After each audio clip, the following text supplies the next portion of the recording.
If you're looking at modern military policy, it's really easy to assume the Pentagon just engineered these massive family support systems from the top down. Right, like some big bureaucratic master plan. Exactly. But, the reality is completely different.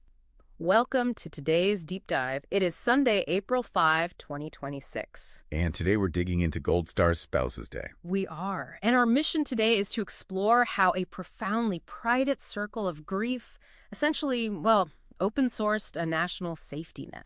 Yeah, it's such a wild story. It really is. I kind of think of it as this spark in the dark. Yeah. Because we're talking about a tiny meeting on April 5, 1945, in Marie Jordan's Manhattan apartment among just 4 World War II widows. There's 4 of them. Yeah, and that tiny spark created this massive national safety net. So, okay, let's unpack this. How did this movement accelerate so quickly? Well, what's fascinating here is the catalyst for that jump. Because, those 4 widows in that apartment, they were operating in pure survival mode. Like Myrtle Tedesco, who was an early member of the group, she recalled literally swapping babysitting shifts with the others. Wow, just to hold down jobs, I assume? Exactly, just to survive financially. But then, just a week after that initial meeting, President Franklin D. Roosevelt died. Oh, wow. So Eleanor Roosevelt was suddenly a widow, too. Yeah, and she actually joined this fledgling group of widows. She became one of the 15 original signers of their 1945 charter. Wait, really? She signed the charter? She did, yeah. Which, elevated the whole cause instantly with this massive White House prestige. That is incredible PR. But, visibility isn't automatically policy. How did having the former First Lady attached actually translate into structural change? Well, by completely changing the political vocabulary. Okay, how so? Her involvement legitimized their lobbying.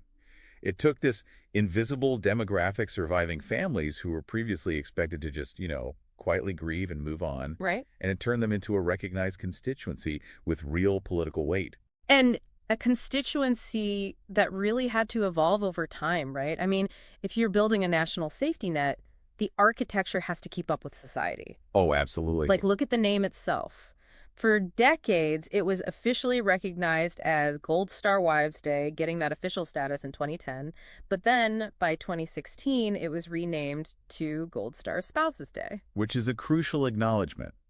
It formally codifies that grief is not gendered. Yeah, exactly. It ensures that surviving husbands have the exact same access to the bureaucratic support network. It's a fundamental structural shift. Which really brings us to the stark contrast we see today. As we hit the semi-quincentennial country's 250th anniversary in 2026, we're seeing a huge shift. Yeah, from basic recognition to what our sources call radical support. Radical support, yes. Going back to Myrtle Tedesco swapping babysitting duties, compare that to today. Take the Tunnel to Towers Foundation, led by Frank Siller. Right, they are doing incredible work. They are handing out 30 mortgage-free homes to Gold Star families.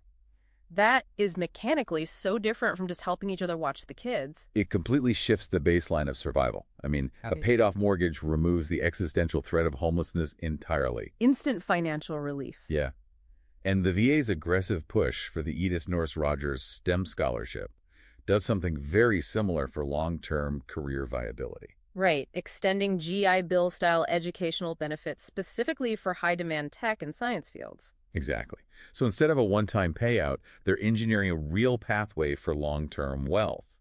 Losing a partner in service shouldn't mean losing your family's educational future. Absolutely not. And, impartially speaking, it's interesting to see how this is echoed at the highest government levels today. Yeah. President Donald Trump actually recognized this directly in his 2026 State of the Union. He did, yeah. He specifically highlighted the, quote, unfathomable heartache of families who, I'm quoting again here, forfeited their hopes and dreams for freedom. Wow, yeah. And he pledged support through peace, through strength. It just reflects this acknowledgement that a soldier sacrifices a debt the country owes entirely to the family left behind. So, bringing this all back to you, listening to this deep dive, why does this matter?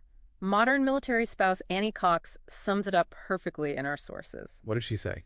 She pointed out that the real honor belongs to those actively carrying the torch long after the flags have been folded. It's about an ongoing daily infrastructure. It really forces a profound realization about scale, doesn't it? It really does. We started with 4 women trying to survive the week in a Manhattan apartment. So I want to leave you with this question to ponder. Go for it. If a quiet 1945 gathering fundamentally shaped 80 years of massive national policy, What quiet, unacknowledged struggles happening in living rooms right now will redefine our country a century from today?